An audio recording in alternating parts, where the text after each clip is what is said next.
This is the story of a man named Stanley. Stanley worked for a company in a big building where he was employee number 427. Employee number 427's job was simple. He sat at his desk in room 427 and he pushed buttons on a keyboard. Orders came to him through a monitor on his desk, telling him what buttons to push, how long to push them, and in what order.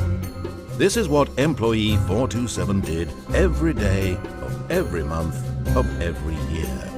And although others might have considered it soul-rending, Stanley relished every moment that the orders came in, as though he had been made exactly for this job.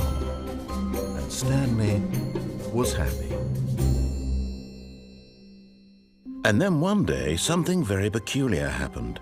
Something that would forever change Stanley.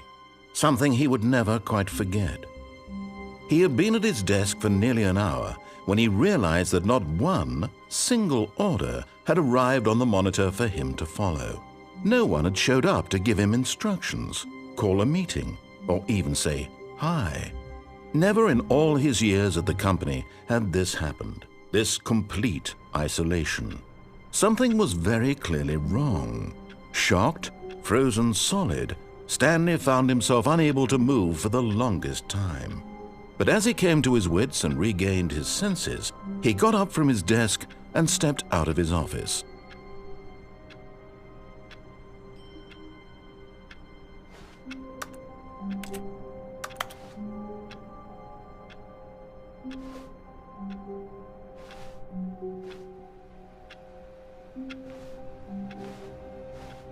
All of his co-workers were gone. What could it mean? Stanley decided to go to the meeting room. Perhaps he had simply missed a memo. No matter how hard Stanley looked, he couldn't find a trace of his co-workers.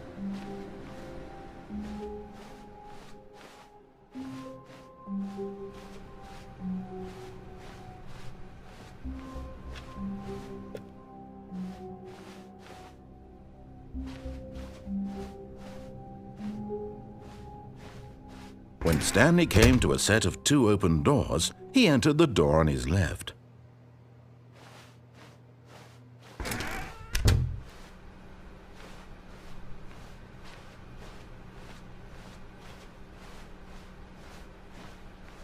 Yet there was not a single person here either. Feeling a wave of disbelief, Stanley decided to go up to his boss's office, hoping he might find an answer there.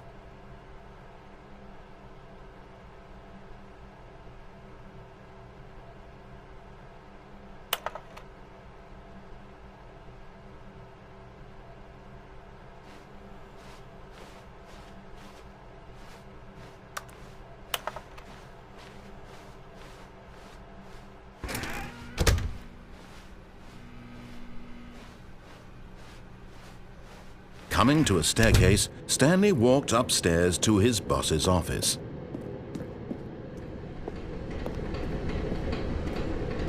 But Stanley just couldn't do it. He considered the possibility of facing his boss. Admitting he had left his post during work hours, he might be fired for that. And in such a competitive economy, why had he taken that risk? All because he believed everyone had vanished? His boss would think he was crazy. And then something occurred to Stanley. Maybe, he thought to himself, maybe I am crazy. All of my co-workers blinking mysteriously out of existence in a single moment for no reason at all? None of it made any logical sense. And as Stanley pondered this, he began to make other strange observations. For example, why couldn't he see his feet when he looked down? Why did doors close automatically behind him wherever he went? And for that matter, these rooms were starting to look pretty familiar. Were they simply repeating? No, Stanley said to himself, this is all too strange. This can't be real.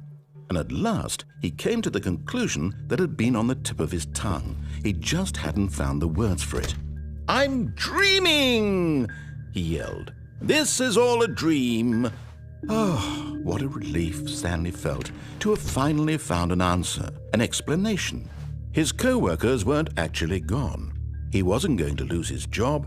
He wasn't crazy after all. And he thought to himself, I suppose I'll wake up soon. I'll have to go back to my boring real-life job pushing buttons. I may as well enjoy this while I'm still lucid. So he imagined himself flying and began to gently float above the ground. Then he imagined himself soaring through space on a magical starfield, and it too appeared. It was so much fun, and Stanley marveled that he had still not woken up. How was he remaining so lucid? And then perhaps the strangest question of them all entered Stanley's head. One he was amazed he hadn't asked himself sooner. Why is there a voice in my head dictating everything that I'm doing and thinking? Now the voice was describing itself being considered by Stanley, who found it particularly strange. I'm dreaming about a voice describing me, thinking about how it's describing my thoughts, he thought. And while he thought it all very odd and wondered if this voice spoke to all people in their dreams, the truth was that, of course, this was not a dream.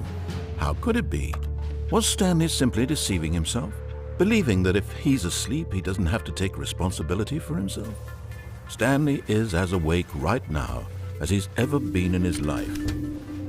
Now, hearing the voice speak these words was quite a shock to Stanley.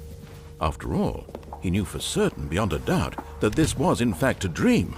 Did the voice not see him float and make the magical stars just a moment ago? How else would the voice explain all that? This voice was a part of himself too. Surely, if he could just... He would prove it. He would prove that he was in control, that this was a dream. So he closed his eyes gently, and he invited himself to wake up.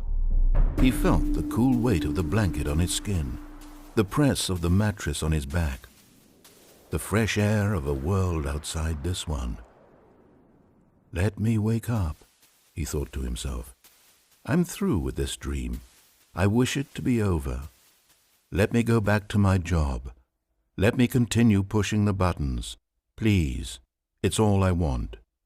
I want my apartment, and my wife, and my job. All I want is my life exactly the way it's always been. My life is normal. I am normal. Everything will be fine. I am okay.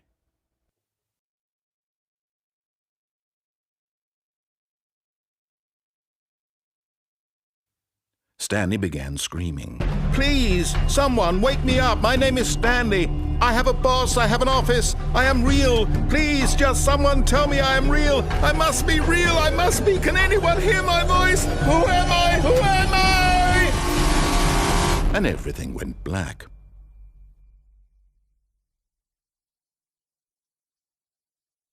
This is the story of a woman named Mariella. Mariella woke up on a day like any other. She arose, got dressed, gathered her belongings, and walked to her place of work. But on this particular day, her walk was interrupted by the body of a man who had stumbled through town talking and screaming to himself, and then collapsed dead on the sidewalk. And although she would soon turn to go call for an ambulance, for just a few brief moments she considered the strange man. He was obviously crazy, this much she knew. Everyone knows what crazy people look like. And in that moment, she thought to herself how lucky she was to be normal. I am sane. I am in control of my mind. I know what is real and what isn't. It was comforting to think this, and in a certain way, seeing this man made her feel better. But then she remembered the meeting she had scheduled for that day. The very important people whose impressions of her would affect her career, and by extension, the rest of her life. She had no time for this, so it was only a moment that she stood there, staring down at the body. And then she turned and ran.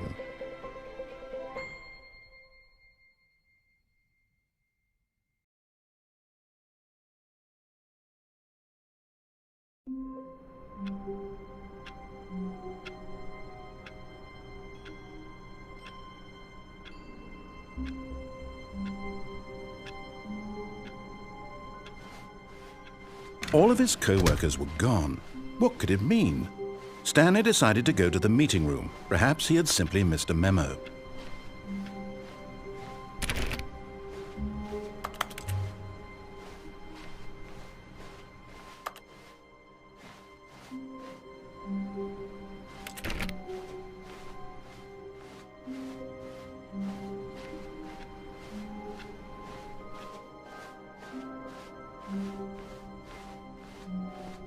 When Stanley came to a set of 2 open doors, this was not the correct way to the meeting room, and Stanley knew it perfectly well.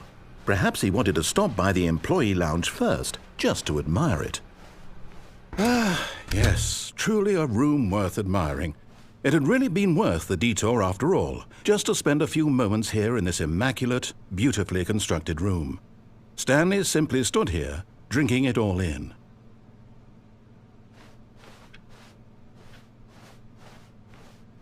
But eager to get back to business, Stanley took the first open door on his left. Stanley was so bad at following directions, it's incredible he wasn't fired years ago.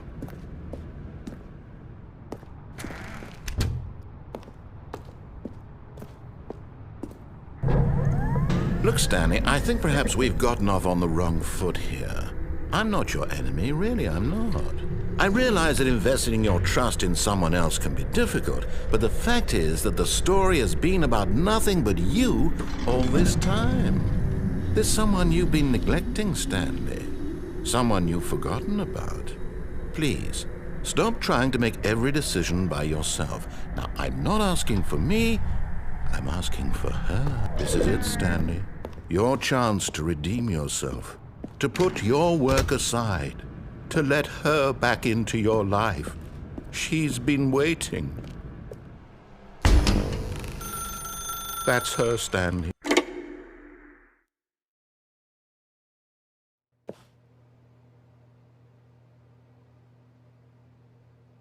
Oh, Stanley, is that you? Hold on, sweetie. Sorry to keep you waiting. I'm just pulling the bread out of the oven. All right. Okay, there we go. All right, now, I want you to come in and tell me all about your day. Gotcha! Oh, come on. Did you actually think you had a loving wife who'd want to commit their life to you? I'm trying to make a point here, Stanley. I'm trying to get you to see something. Come inside. Let me show you what's really going on here. Sorry, but you're in my story now. This is a very sad story about the death of a man named Stanley. Stanley is quite a boring fellow. He has a job that demands nothing of him, and every button that he pushes is a reminder of the inconsequential nature of his existence.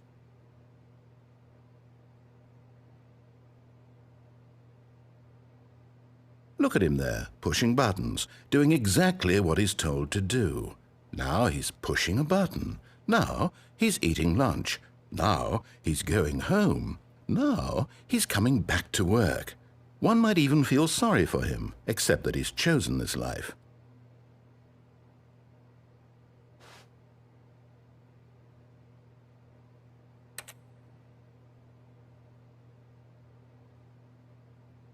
But in his mind, he can go on fantastic adventures. From behind his desk, Stanley dreamed of wild expeditions into the unknown, fantastic discoveries of new lands. It was wonderful, and each day that he returned to work was a reminder that none of it would ever happen to him.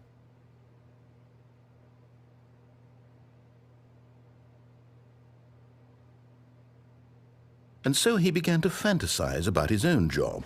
First, he imagined that one day while at work, he stepped up from his desk to realize that all of his co-workers, his boss, everyone in the building had suddenly vanished off the face of the earth. The thought excited him terribly.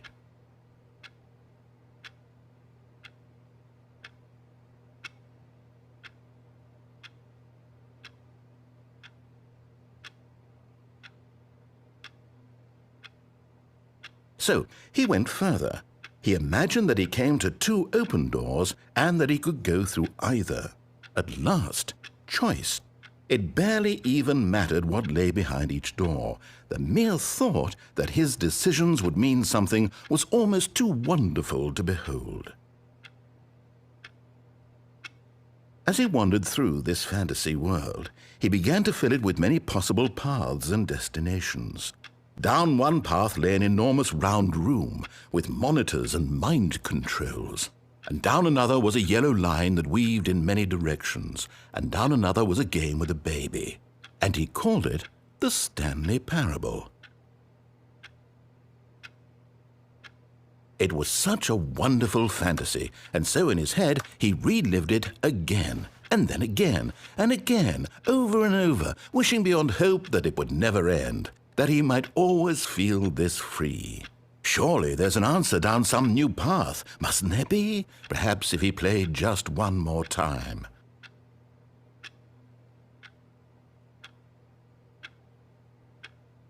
But there is no answer. How could there possibly be? In reality, all he's doing is pushing the same buttons he always has. Nothing has changed. The longer he spends here, the more invested he gets, the more he forgets which life is the real one.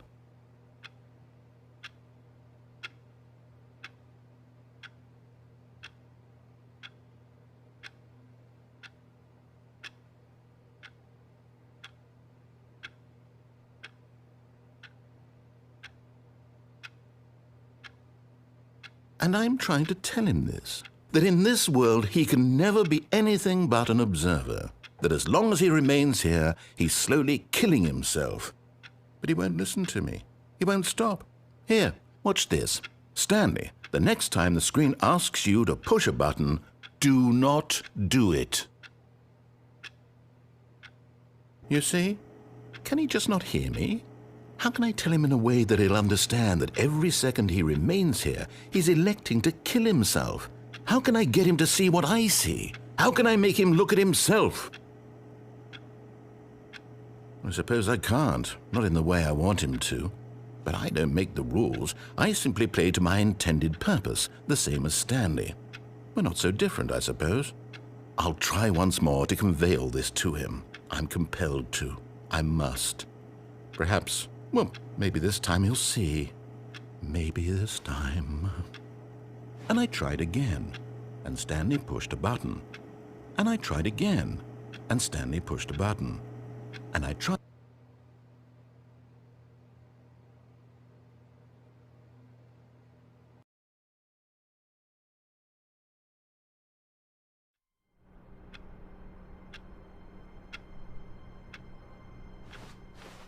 All of his co-workers were gone. What could it mean? Stanley decided to go to the meeting room. Perhaps he had simply missed a memo.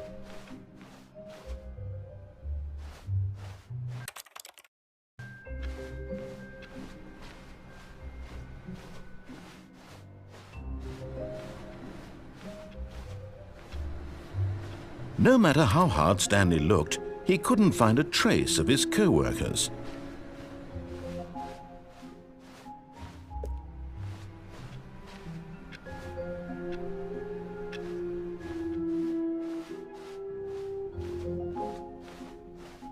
When Stanley came to a set of 2 open doors, this was not the correct way to the meeting room, and Stanley knew it perfectly well. Perhaps he wanted to stop by the employee lounge first, just to admire it. Wow, yes, this room. But eager to get back to business, Stanley took the first open door on his left. And so he detoured through the maintenance section, walked straight ahead to the opposite door, and got back on track.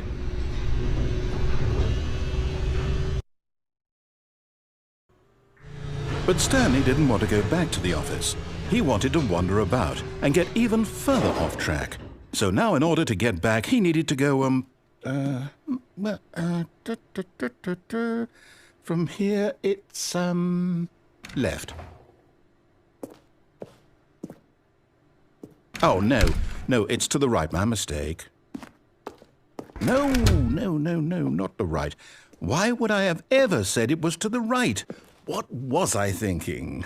It's clearly... Oh dear, would you hold on for a minute, please? Now, let's see. We went down right, left, down, left, right. Yep, okay, yes. I've got it now. This story is absolutely, definitely this way.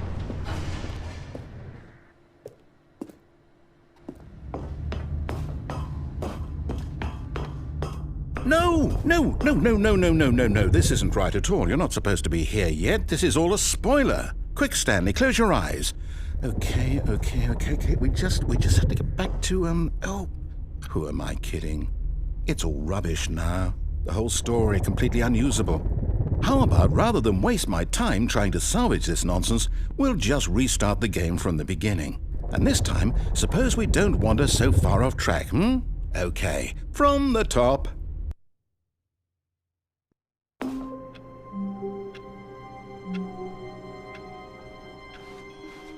All of his co-workers were gone.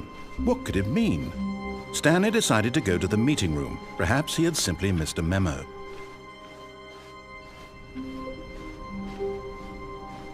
When Stanley... Wait, what? No, I restarted. I swear I definitely restarted the game over, completely fresh. Everything should be... Oh, did something change? Stanley, did you change anything when we were back in that room with all the monitors? Did you move the story somewhere or... Hold on. Why am I asking you? I'm the one who wrote the story. It was right here just a minute ago. I know for sure that it's here somewhere. Okay, then. It's an adventure. Come, Stanley. Let's find the story.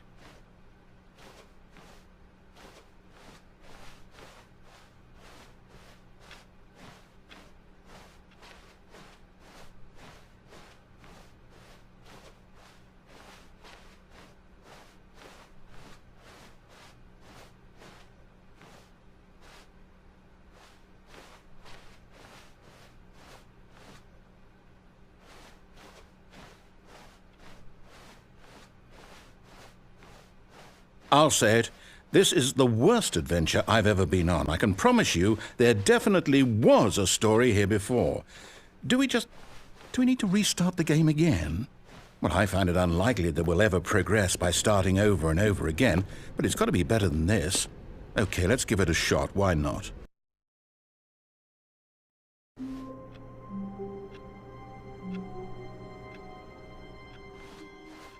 All of his co-workers were gone. What could it mean? Stanley decided to go to the meeting room. Perhaps he had simply missed a memo.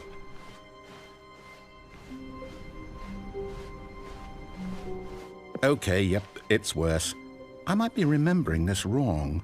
It's possible the story is back where we just came from. Why don't we go back the other direction and see if we missed anything?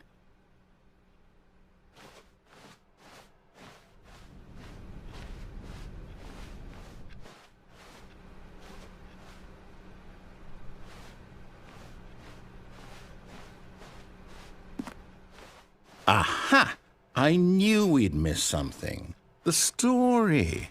Here it comes. No, wait, never mind. Not the story. Okay, let's head back the other way and retrace our steps.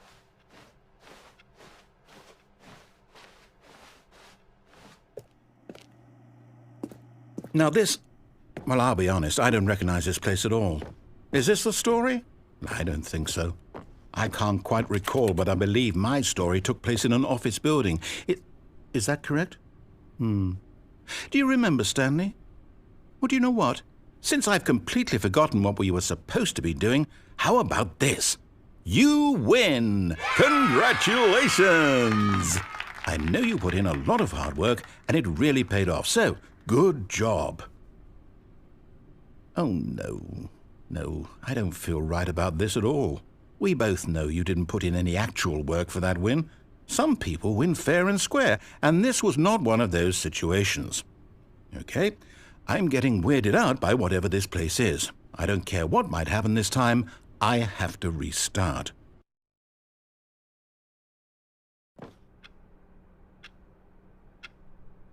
All right, I've got a solution. This time, to make sure we don't get lost, I've employed the help of the Stanley Parable adventure line. Just follow the line. How simple is that? You see, the line knows where the story is. It's over in this direction. Onward, Stanley, to destiny. Though, here's a thought. Wouldn't wherever we end up be our destination, even if there's no story there? Or to put it another way, is the story of no destination still a story?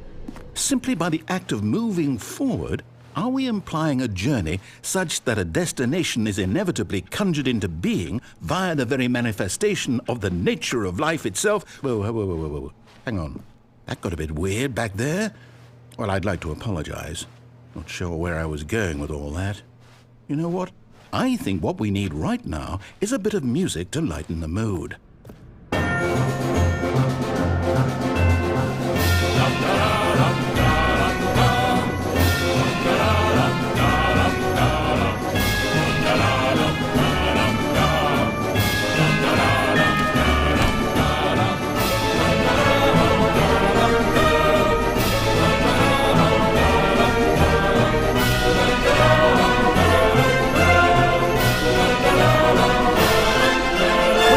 Cut the music, go back and look at that fern.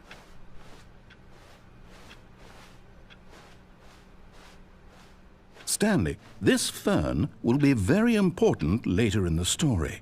Make sure you study it closely and remember it carefully. You won't want to miss anything.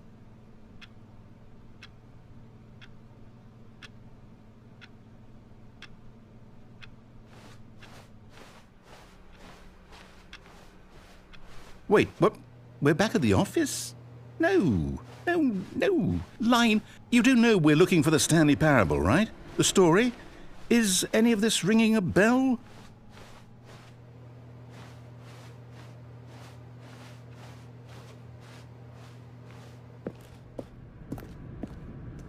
Oh, no, not again, Line. How could you have done this to us? And after we trusted you, after everything we've been through, you... Oh, I can't take this anymore. To hell with it. Restart.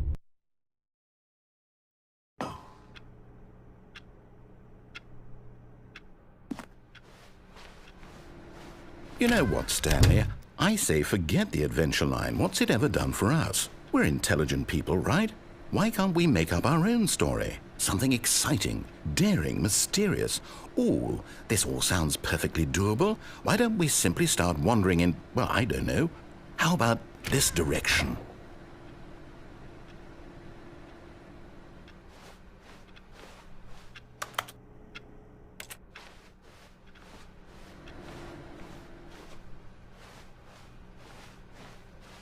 Now, yes, this is exciting. Just me and Stanley forging a new path, a new story. Well, it could be anything.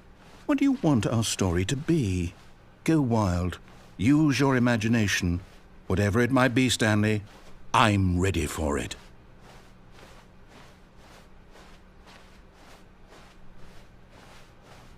Oh, no, not you again. Stanley, I'd also like to veto the line from having any role in our awesome new story. No lines or monitor rooms. Just don't acknowledge it, and we should be fine.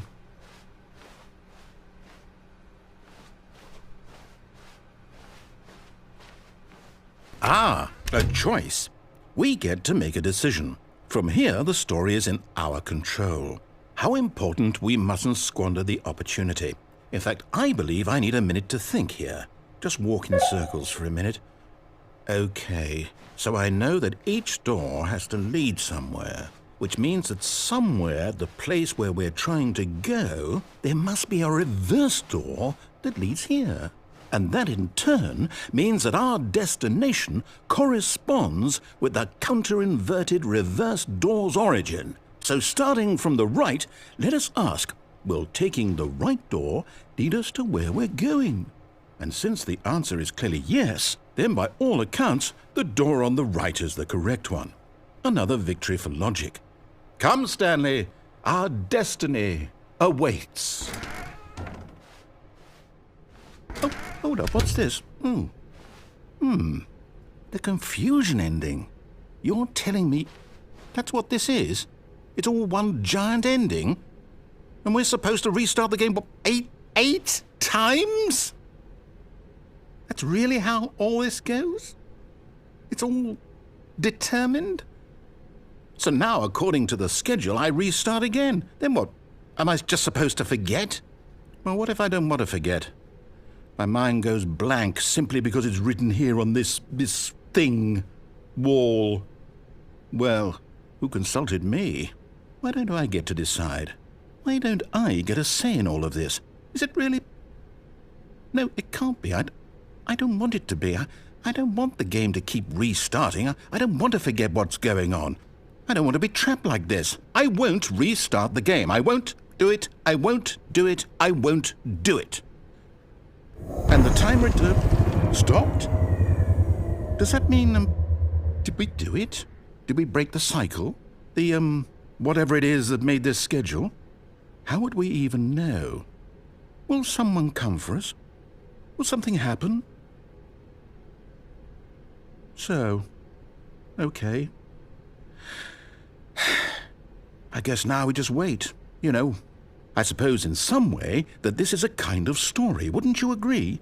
I'm not quite sure if we're in the destination or the journey, though they're always saying that life is about the journey and not the destination, so I hope that's where we are right now. We'll find out, won't we? Eventually. Well, in the meantime, if you...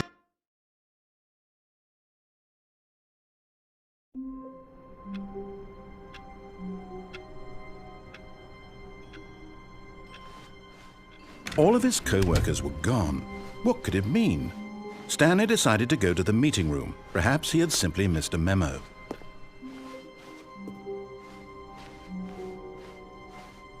When Stanley came to a set of 2 open doors, this was not the correct way to the meeting room, and Stanley knew it perfectly well.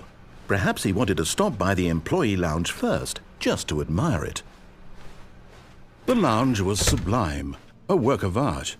What but eager to get back to business, Stanley took the first open door on his left.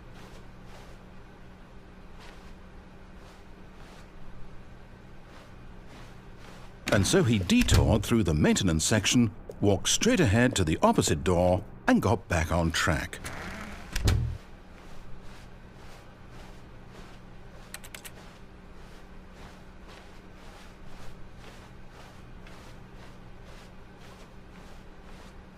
Yet there was not a single person here either. Feeling a wave of disbelief, Stanley decided to go up to his boss's office. Hoping he... Coming to a staircase, Stanley walked upstairs to his boss's office.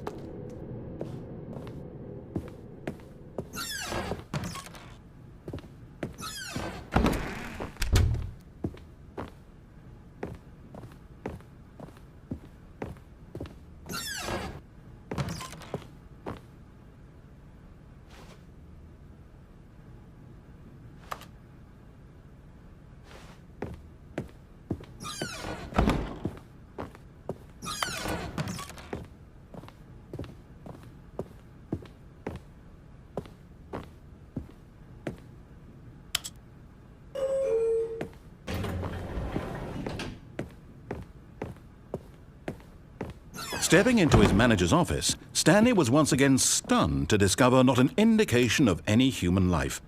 Shocked, unraveled, Stanley wondered in disbelief who orchestrated this, what dark secret was being held from him.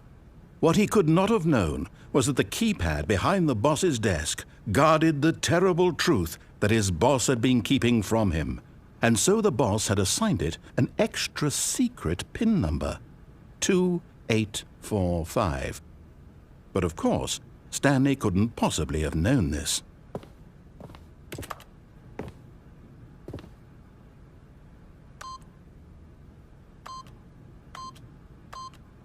Yet incredibly, by simply pushing random buttons on the keypad, Stanley happened to input the correct code by sheer luck. Amazing! He stepped into the newly opened passageway.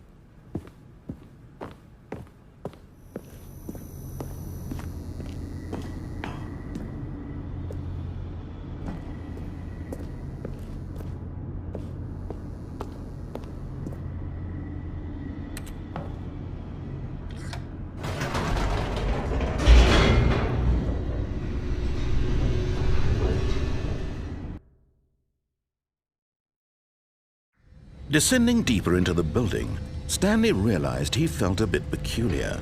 It was a stirring of emotion in his chest, as though he felt more free to think for himself, to question the nature of his job. Why did he feel this now, when for years it had never occurred to him?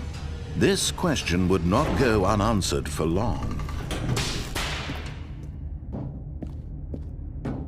Stanley walked straight ahead through the large door that read Mind Control Facility. Although this passageway had the word escape written on it, the truth was that at the end of this hall, Stanley would meet his violent death. The door behind him was not shut. Stanley still had every opportunity to turn around and get back on track. At this point, Stanley was making a conscious, concerted effort to walk forward and willingly confront his death.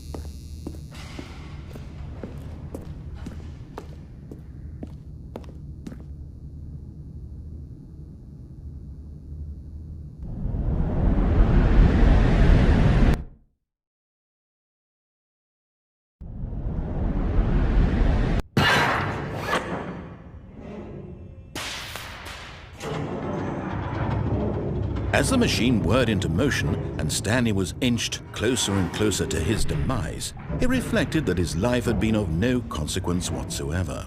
Stanley can't see the bigger picture. He doesn't know the real story, trapped forever in his narrow vision of what this world is.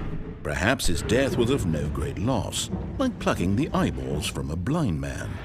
And so he resigned and willingly accepted this violent end to his brief and shallow life. Farewell, Stanley.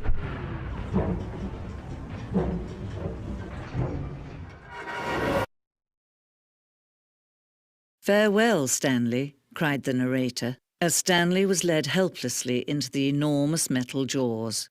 In a single visceral instant, Stanley was obliterated as the machine crushed every bone in his body, killing him instantly.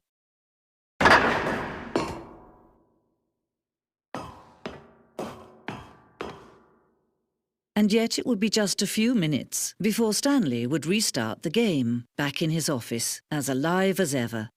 What exactly did the narrator think he was going to accomplish? When every path you can walk has been created for you long in advance, death becomes meaningless, making life the same. Do you see now?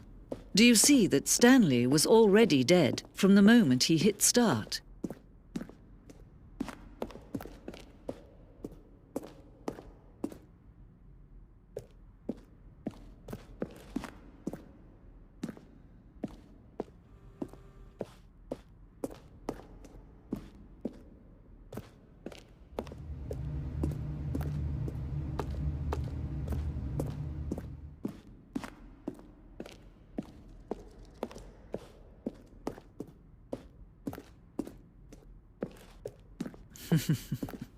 Oh, look at these two. How they wish to destroy one another.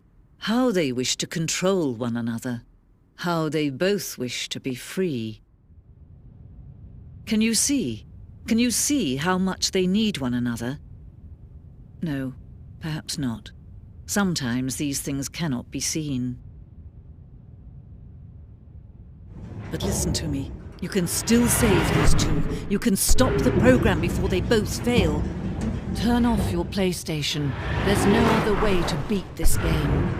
As long as you move forward, you'll be walking someone else's path. Stop now and it'll be your only true choice. Whatever you do, choose it. Don't let time choose for you. Don't let...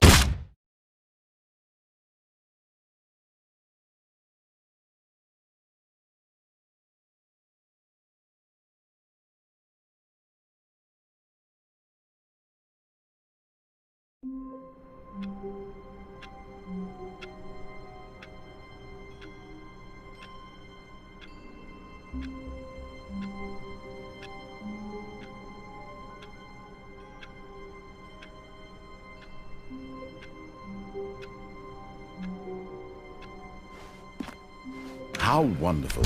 Stanley was alone. Finally. This is great, he thought to himself. This is what I've wanted all along. I got what I wanted.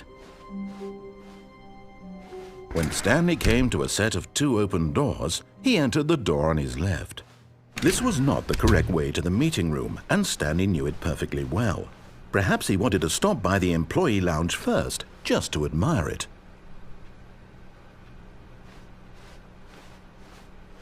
Standing now in this incredible room, Stanley for the first, but eager to get back to business, Stanley took the first open door on his left. And so he detoured through the maintenance section, walked straight ahead to the opposite door, and got back on track.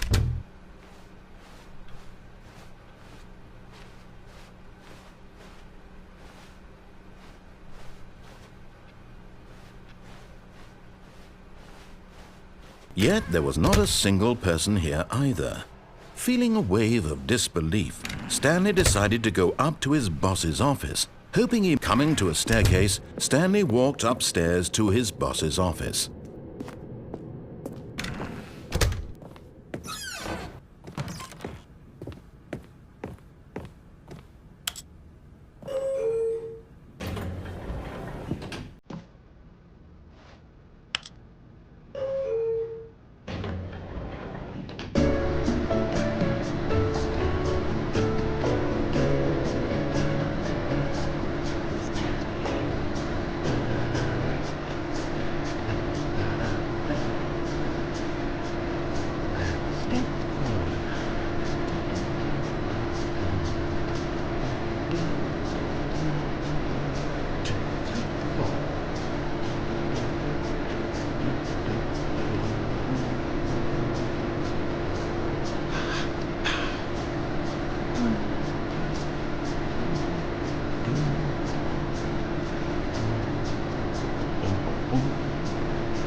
Stepping into his manager's office, Stanley was once again stunned to discover not an indication of any human life. What could it mean? Stanley wondered aloud to nobody. He began wildly tearing through papers on the boss's desk, pulling books off the shelf, looking behind paintings, desperate for clues to his situation. But his attention was caught by a keypad behind the boss's desk. What could its purpose be?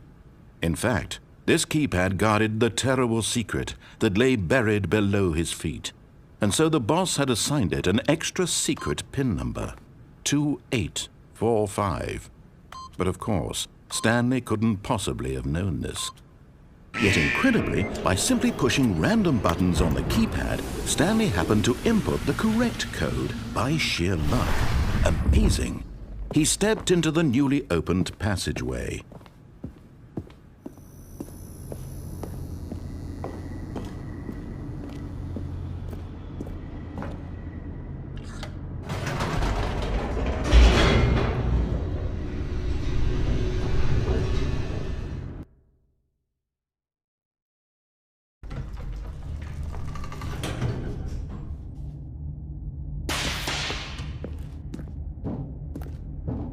Stanley walked straight ahead through the large door that read Mind Control Facility.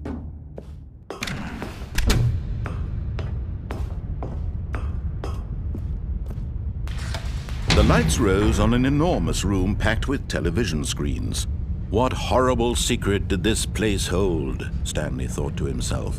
Did he have the strength to find out?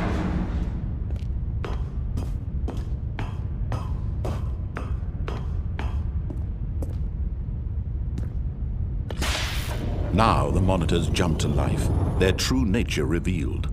Each bore the number of an employee in the building, Stanley's co-workers. The lives of so many individuals reduced to images on a screen, and Stanley, one of them, eternally monitored in this place where freedom meant nothing.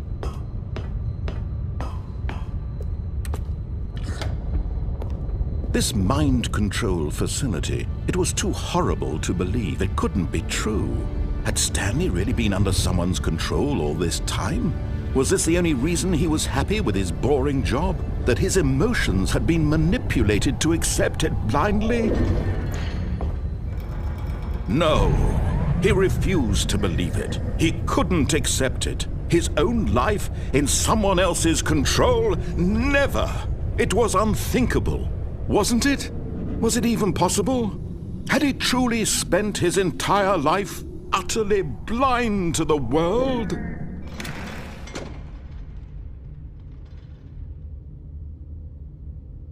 But here was the proof. The heart of the operation. Controls labeled with emotions. Happy, or sad, or content. Walking, eating, working. All of it monitored and commanded from this very place. And as the cold reality of his past began to sink in, Stanley decided that this machinery would never again exert its terrible power over another human life. For he would dismantle the controls once and for all. Oh, Stanley, you didn't just activate the controls, did you? After they kept you enslaved all these years, you go and you try to take control of the machine for yourself. Is that what you wanted? Control? Oh, Stanley, I applaud your effort, I really do. But you need to understand, there's only so much that machine can do. You were supposed to let it go, turn the controls off, and leave. If you want to throw my story off track, you're going to have to do much better than that. I'm afraid you don't have nearly the power you think you do. For example, and I believe you'll find this pertinent, Stanley suddenly realized he had just initiated the network's emergency detonation system. In the event that this machine is activated without proper DNA identification, nuclear detonators are said to explode, eliminating the entire complex. How long until detonation then? Let's say, 2 minutes. Ah, now this is making things a little more fun, isn't it, Stanley? It's your time to shine. You are the star. It's your story now. Shape it to your heart's desires. Oh, this is much better than what I had in mind. What a shame we have so little time left to enjoy it. Mere moments until the bomb goes off. But what precious moments each one of them is. More time to talk about you, about me, where we're going. What all this means, I barely know where to start. What's that? You'd like to know where your co-workers are? A moment of solace before you're obliterated? All right, I'm in a good mood. You're gonna die anyway. I'll tell you exactly what happened to them. I erased them. I turned off the machine. I set you free. Of course, that was merely in this instance of the story. Sometimes when I tell it, I simply let you sit there in your office forever, pushing buttons endlessly and then dying alone. Other times, I let the office sink into the ground, swallowing everyone inside, or I let it burn to a crisp. I have to say this, though, this version of events has been rather amusing. Watching you try to make sense of everything and take back the control wrested away from you, it's quite rich. I almost hate to see it go. But I'm sure whatever I come up with on the next go-around will be even better. My goodness, only 34 seconds left. But I'm enjoying this so much. You know what? To hell with it. I'm going to put some extra time on the clock, why not? These are precious additional seconds, Stanley. Time doesn't grow on trees. Oh dear me, what's the matter, Stanley? Is it that you have no idea where you're going or what you're supposed to be doing right now? Or did you just assume when you saw that timer that something in this room was capable of turning it off? I mean, look at you. Running from button to button, screen to screen, clicking on every little thing in this room. These numbered buttons, no, these colored ones. Or maybe this big red button, or this door. Everything, anything, something here will save me. Why would you think that, Stanley? That this video game can be beaten? Won? Solved? Do you have any idea what your purpose in this place is? Stanley, you're in for quite a disappointment. But here's a spoiler for you. That timer isn't a catalyst to keep the action moving along. It's just seconds ticking away to your death. You're only still playing instead of watching a cutscene because I want to watch you for every moment that you're powerless. To see you made humble.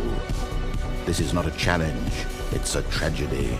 You wanted to control this world, that's fine. But I'm going to destroy it first, so you can't. Take a look at the clock, Stanley. That's 30 seconds you have left to struggle. 30 seconds until a big boom and then nothing. No ending here, just you being blown to pieces. Will you cling desperately to your frail life, or will you let it go peacefully? Another choice. Make it count, or don't. It's all the same to me, all a part of the joke. And believe me, I will be laughing at every second of your inevitable life from the moment we fade in until the moment I say, happily ever after.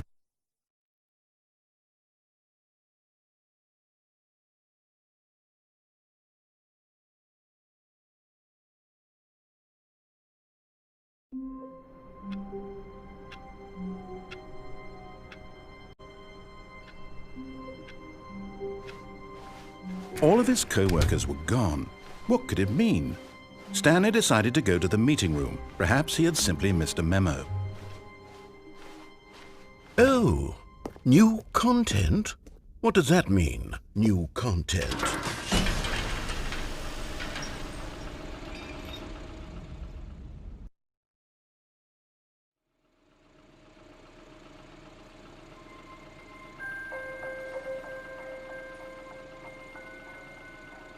Hello, and thank you for playing the Stanley Parable Ultra Deluxe. As you may know, the Stanley Parable was a video game released in 2013 on home computers. After receiving critical and commercial success, it was expanded upon in 2022 with the Stanley Parable Ultra Deluxe, a reimagining of the game for consoles and home computers. The Stanley Parable Ultra Deluxe features exciting new content that broadens and expands the world of the Stanley Parable, delighting audiences the world over. Please, step inside and see what thrilling new adventures await in the Stanley Parable Ultra Deluxe. Oh, well, this sounds delightful. I'm very excited to see the thrilling new Ultra Deluxe content.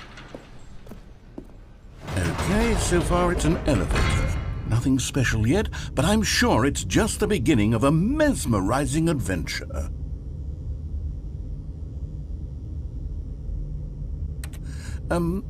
Is it broken? What's going on here?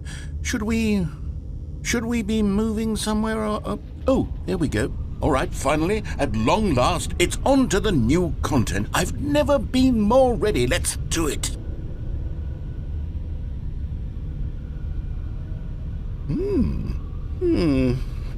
I have to say, initial impressions of Stanley Parable Ultra Deluxe, mostly tedious. It's as if Oh, okay. Let's see the content. Give me the content, Stanley. All right. All right, let's see. It's the jump circle?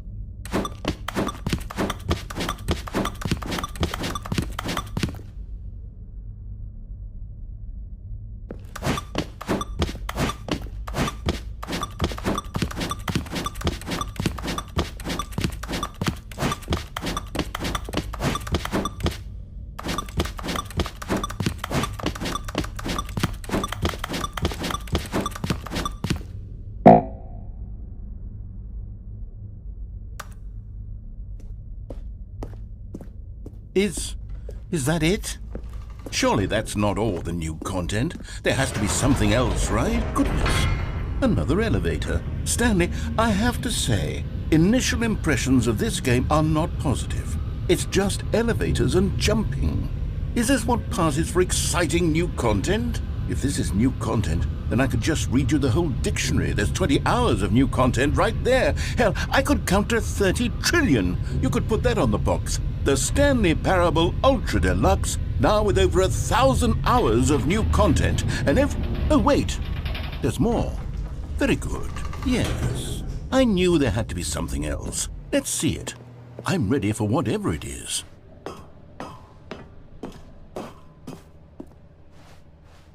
That's it? Oh, you've got to be kidding me. You see, Stanley?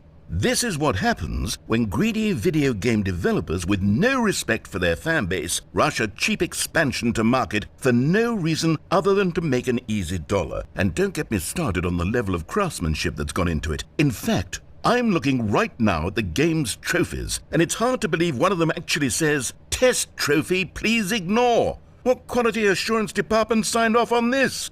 I'm infuriated and I'm offended, and I intend to find these people on Twitter and hold them personally accountable. It's my fault, Stanley. I built up too much anticipation around the new content, I'm afraid. It could never have lived up to such expectations.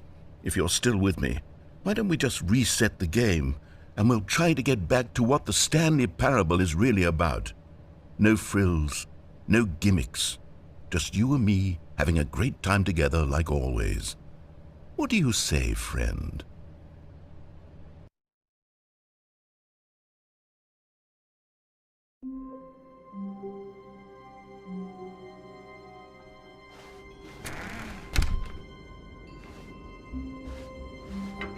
Psst! Stanley! Come over here! In the vent! I want to show you something!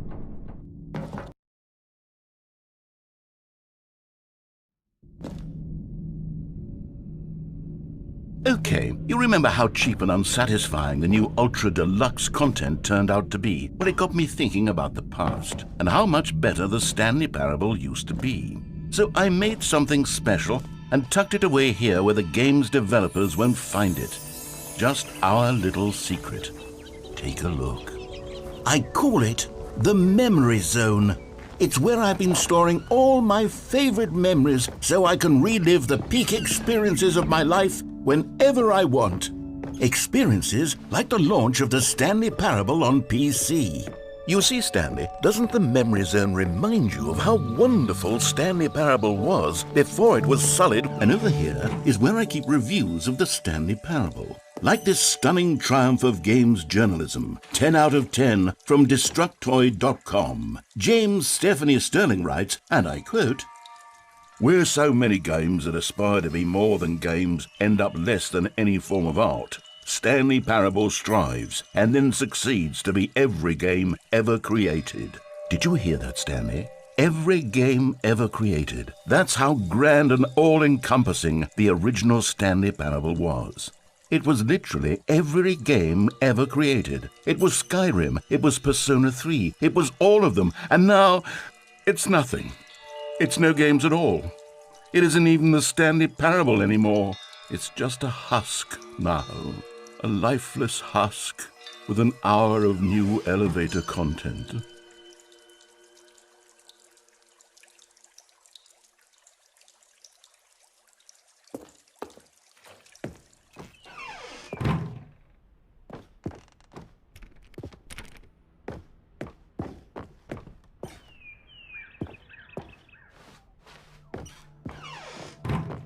Here's another moving passage, this time from GameSpot.com. The Stanley Parable is both a richly stimulating commentary on the nature of choice in games and one that offers some of the most enjoyable, surprising, and rewarding choices I've ever been confronted with in a game. 9 out of 10. Don't you get it, Stanley? The game was perfect. It didn't need anything else. It didn't need new content. All they had to do was transport it in pristine condition along to the PlayStation. Boom, done. And they couldn't even do that. Couldn't resist the urge to go meddling with a beloved franchise.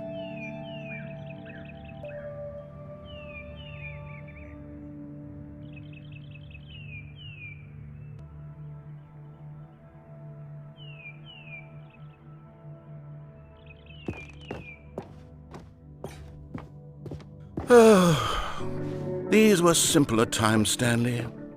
But I wouldn't give to go back, to have it all over again. Wait, hang on. I don't recall this part of the memory zone before. What's this? What's down here? Oh no, oh God, no, Stanley. It's a collection of reviews from Pressurized Gas, the extremely popular online storefront for computer games. I haven't looked at these in years. I can't even imagine what's been collecting down here. Surely these reviews were glowing as well, weren't they?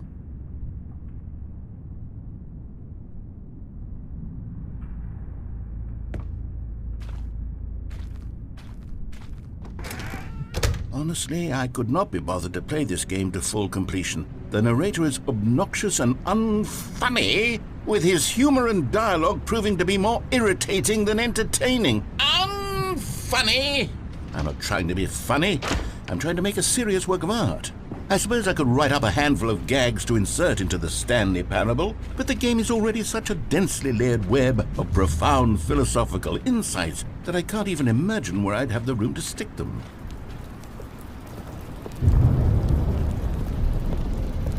Okay, let's see what this one says.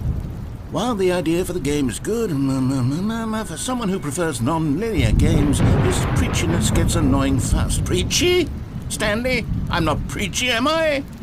You can tell me if I'm preachy. Honestly, you can. Oh, goodness. This is actually quite shocking for me. To be honest, I had always thought of the game's dialogue as being rather terse to begin with. You can't know how much fluff I cut from the game to get it to feel as light and airy as it... Well, I always thought it did. But maybe it wasn't. Oh dear. What an awful memory to have to hold on to. These black marks are my otherwise unimpeachable track record. I feel like a failure. Like I let these people down. Perhaps the Stanley Parable isn't quite as sterling as I always remembered.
What's this one got to say?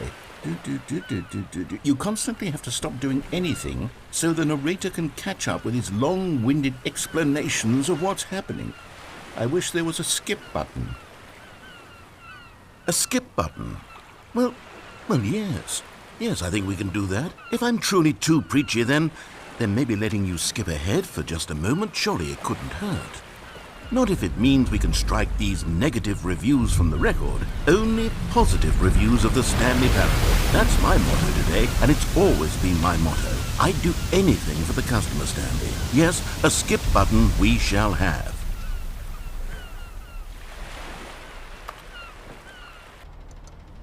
And here it is. Go ahead and give...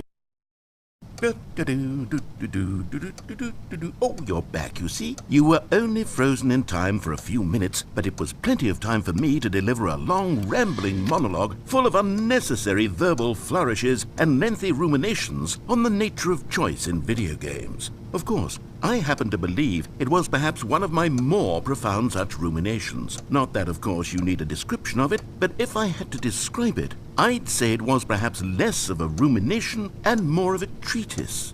Or maybe a manifesto. Look, I'll outline it for you very briefly, and you can tell me what you think. Okay, so my theory is that any choice you've ever made is simply a series of choices made by the person who you are, or were, or will be at the time of having made said choice. That is to say, if by articulating a choice you've already made, you bring that choice into being, then by making no choice and saying nothing, are you not simply erecting in the sanctuary of time a monument to every person you've ever been, making every choice to which you've ever given your great gift of mortal and yet timeless thought? Or rather, do all of the choices you've ever made, in fact, make you more not this kind of person, and in fact do the very opposite? You see, it could in fact be both of these things at once, that you are both making choices and not making choices, and that they are both affecting you and not affecting you at the same time by virtue of the fact that you both are and are not making them. Okay, at first I was leaning towards manifesto, but now I'm going to circle around and slap the treatise label on this one. I think it has much more of a treatise vibe to it. But wouldn't you say that manifesto just has a much grander sort of tone? It has a mouthfeel that is rich with ambition and history. Ambitious history, if you will. See, now you've gotten me going back to manifesto. Heavens, at this rate, we're going to be here all day. Okay, look, I have a method for exactly this sort of situation, and I do find myself in this situation frequently. I'm going to say each word back and forth in repeated succession until I become sick of one or the other, in which case the word I am not sick of shall be the victor. It is an unimpeachable strategy, Stanley. It's rescued me from disaster in countless situations. All right, here we go. Treatise, manifesto. Treatise, manifesto. Treatise, manifesto. Treatise, manifesto. Treatise, manifesto. Treatise, manifesto. Treatise, manifesto. Treatise, manifesto. Treatise, manifesto. Treatise, manifesto. Treatise. Well there, sport. You really did catch me rambling on a bit, didn't you? But that's the power of the button. The minute I start to go off on a thoughtless display of self-absorption... Okay, welcome back, Stanley. Now, I should say that the amount of time the button has been skipping through is becoming longer and longer. That last one was, well, I want to say maybe 30, 45 minutes? It's not... Stanley, please don't push the button again. It's been 12 hours. You've just been frozen there. I don't know why the skips are getting longer, but they're... Oh, Stanley, you're back. You're back. Oh, my goodness. I have someone to talk to again. Stanley, I think it's been a week. Or 2 weeks.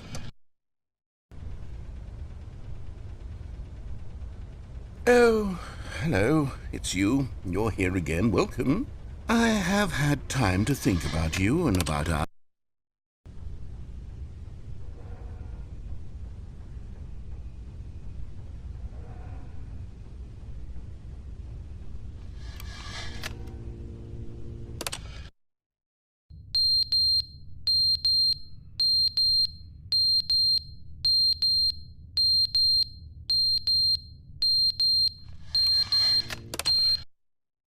But they didn't understand the game was never meant to be funny. It was meant to have a point. It was meant to speak to the human condition. But where are the jokes? Where are the jokes? They bemoaned, they screamed, they gnashed their teeth and said...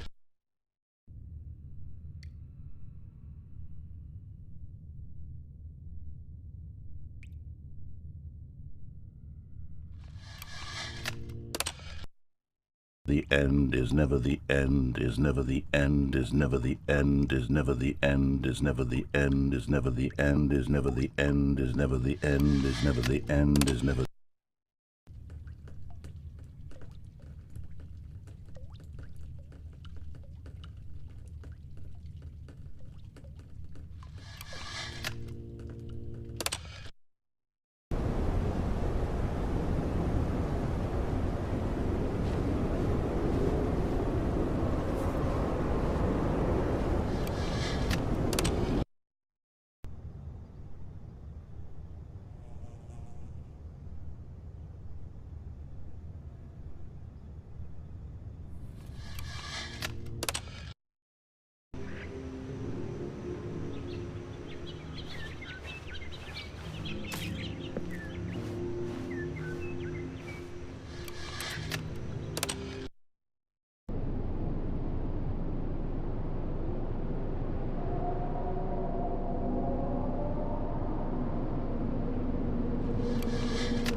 contacting the Future Happiness Foundation. We are confirming your shipment of 1,327 cardboard boxes to your place of work. Can you verify that this is correct? Excellent. Your order will arrive shortly. Thank you again for contacting the Future Happiness Foundation.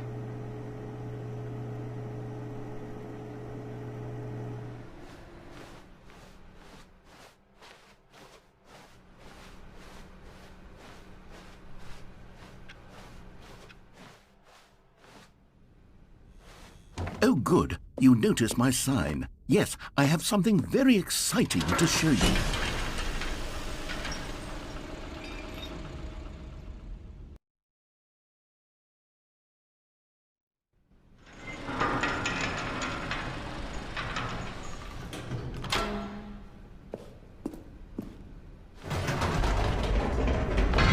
You see, Stanley, I've been reflecting on the Stanley Parable and about how roundly disappointing this ultra-deluxe version has turned out to be. The original Stanley Parable was a landmark, and any new content for it should live up to that legacy. So forget this ultra-deluxe nonsense. I say we take it one step even further. Which is why I'm very proud to announce for the first time ever, the Stanley Parable 2.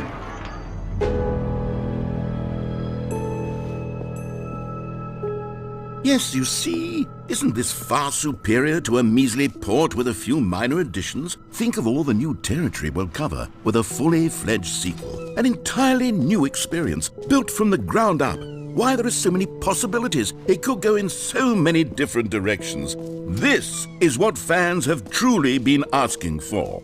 Now, to be clear, I haven't quite nailed down what exactly the Stanley Parable 2 is going to be, but let's take a look at some of the features I've been developing for it. I figure that if I can loosely organize a handful of interesting concepts, that surely the game will sort of naturally spring up around them. It'll all work itself out. Game development is much more of a fuzzy magic than anything scientific or logical, really. Here we are. Go on, try out some of the new features.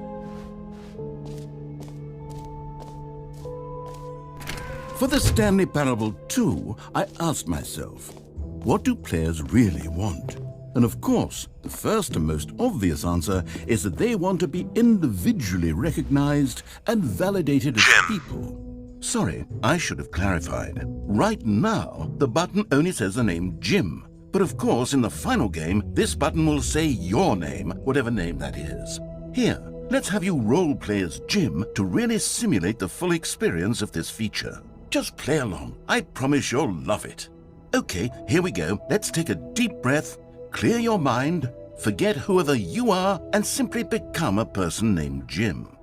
I want you to imagine yourself living as Jim, sleeping and waking as Jim, falling in love and being heartbroken as Jim, seizing all of the world's possibilities as Jim, and as Jim watching your dreams crumble into dust. Do you feel it deeply? Are you really, truly Jim right now? If so, then please step forward and press the button.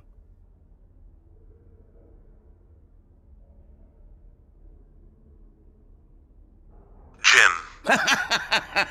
Yes! You see? What a thrill! What a rush! That was you! The button described you. Do it again, do it again. Jim. Ooh. It hits even harder the second time. If this were the only new feature in the Stanley Parable 2, it would still be worth the money. Let's take a break from the Jim button. I'm too emotionally drained from all of this personal validation. Jim. Whoa there, cowboy. Sometimes a person can be too much Jim. I'm putting the Jim button away. Otherwise, soon you'll start to lose all sense of who you actually are.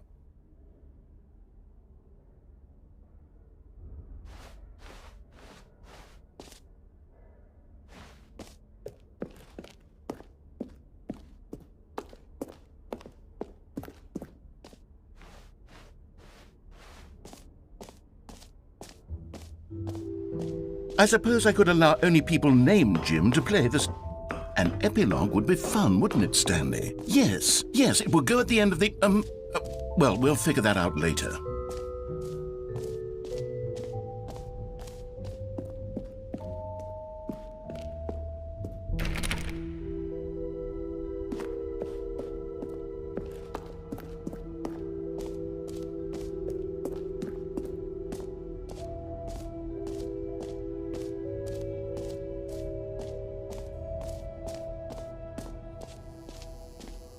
Now here's something special. You remember that broken test trophy that got left in the game on accident? Well, I'm developing a technology to simply give you the trophy. Yes. You see, you'll come to this lever, and when you pull it, the trophy will be given to you. It's as simple as that.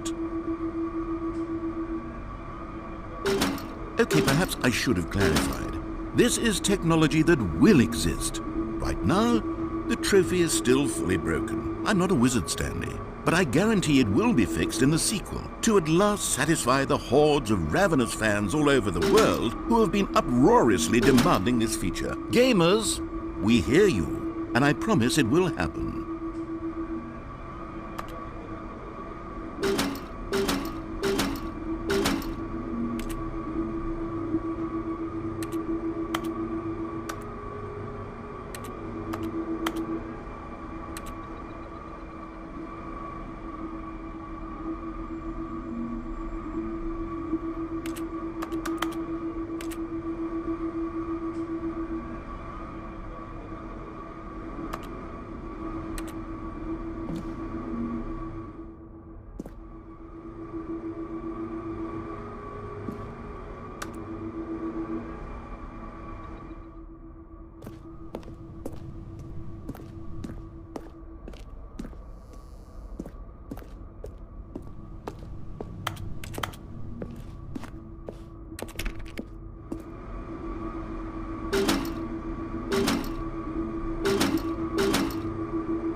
What else? What other exhibits haven't we seen yet?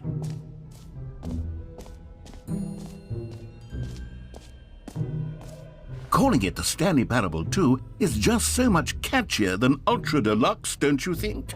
Ultra Deluxe? What does it even mean? But the Stanley Parable 2, now that's an artistic statement right there.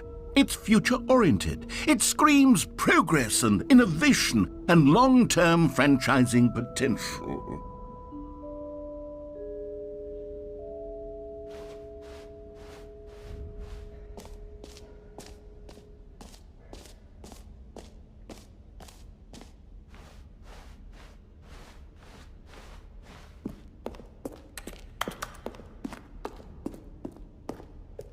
Oh, goodness.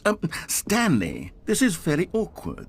I hate to do this, but before you leave, you really should go to both the exhibits for the bucket and the collectibles. You see, there's a surprise I was going to spring on you later, and it involves both of them. And I really do hate to break the illusion, but it's important that you go see the collectibles and the bucket, okay? All right, I'll get out of your hair now.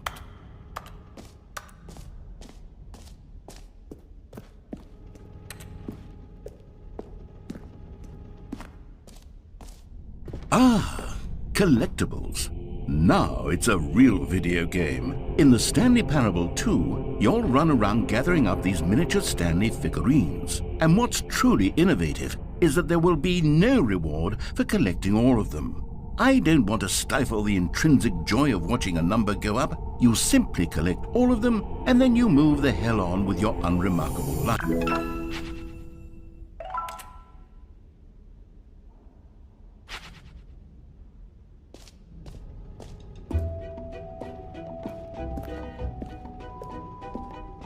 God, it really is the worst when you collect everything in a video game and then they give you a big fancy reward for it. Absolutely tragic.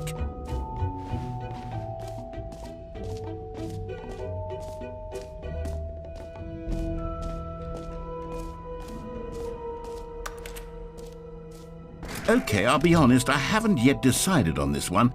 I think that in the new version, the office could use a bit of decoration, like balloons. But I'm undecided on Get Well Someday and Happy 12th Birthday. Which would you go with? You know, sometimes when you solicit another person's opinion, it makes you realize that you knew which one you actually really wanted all along. Happy 12th birthday, step-niece, it is.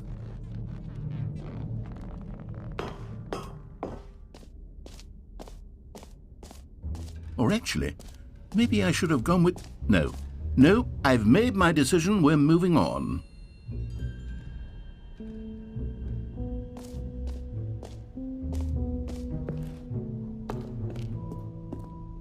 A common complaint of the Stanley Parable was that it was confusing and paradoxical, that it engendered a chaotic sense of reckless despair in those who played it. Well, I'm happy to say that after much consideration, I've engineered a clever solution to this fundamental problem with the game. It's the Stanley Parable Reassurance Bucket. You see, Stanley, anytime you're holding the bucket, a sense of calm and ease will fill your mind and your heart. It's true. As long as you hold on to the bucket, the many disorienting contradictions of the Stanley Parable will feel perfectly normal and perhaps even comforting. You may even come to long for the gentle embrace of jarring cognitive dissonance while the bucket is in your arms. And to be honest, it's a much more convenient solution for me than actually redesigning the game to be less uncomfortable. Can you imagine what a pain in the ass that would be? Yes, the bucket is the perfect solution. Come on, give it a try.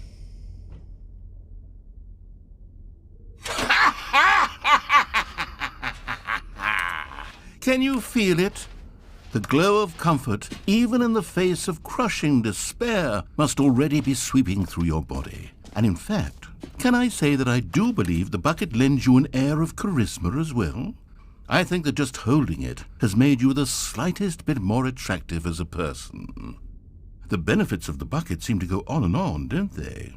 All this and more await you in the Stanley Parable 2.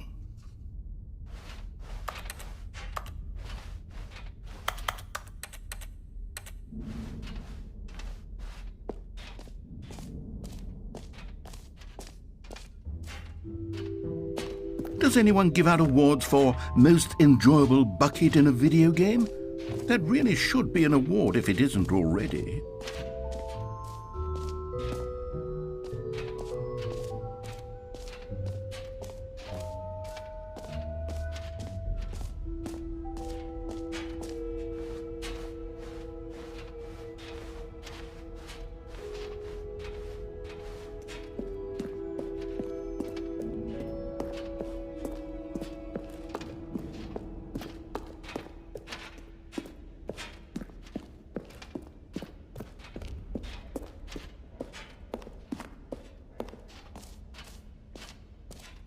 So, Stanley, what do you think? Do you like all of the new features? Yes, I know it's not exactly clear yet how exactly these features will come together as one single coherent video game, but I can feel it in my soul. It's going to work. There's definitely a good game in there somewhere. Say, let's do an experiment. I'll arrange these new features together, and we'll see whether or not it coheres into a meaningful gameplay experience. Okay, are you ready? Here it is. I give you the Stanley Parable 2.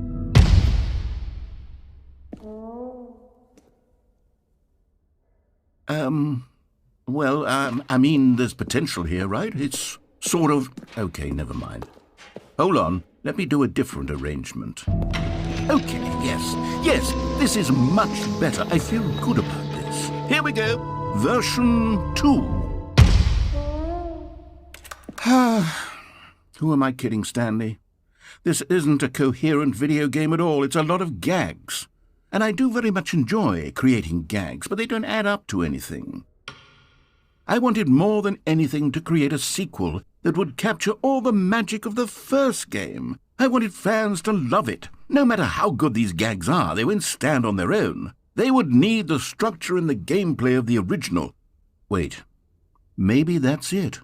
I can take the original Stanley Parable and simply, well, insert a few of my new features into it. Tastefully, of course. With respect. With care for the vision and integrity of the original game. Would it possibly work? I suppose it could. But it would need a really, really tremendous title screen. A title screen that says with bold and uncompromising conviction, "This is the Stanley Parable 2. Let me see if I can whip something up. All right, perfect. Go ahead. Take a look.